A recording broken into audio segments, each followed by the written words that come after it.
Explains some experts say more levee failures are inevitable. In California, there are more than 14,000 miles of urban and rural levees. They protect dry land, cities, towns, homes, businesses, farms, and public property from floods.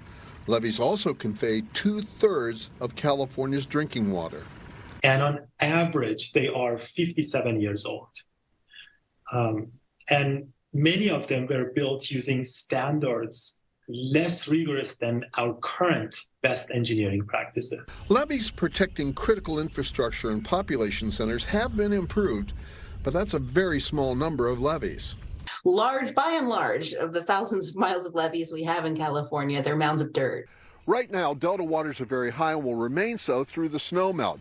That's why folks who live out here have to put their houses up on stilts so that if the levee breaks, the living quarters will not be lost. But there's another problem.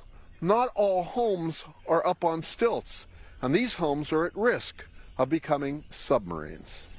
The long hot drought caused many cracks in levee walls that swift or high running water can now erode in those levee walls. Rodents often burrow into them, causing seepage and erosive leaks. We are not doing enough. Lack of maintenance is one of the biggest issues, in my opinion. And more extreme weather, hotter hots and drier dries, make matters worse. The hydrology of California is changing dramatically, faster than we can respond, as a state and as a large economy. In many cases, the die is cast. We should be expecting to see rural levee failures in a lot of places around California in the coming month or two.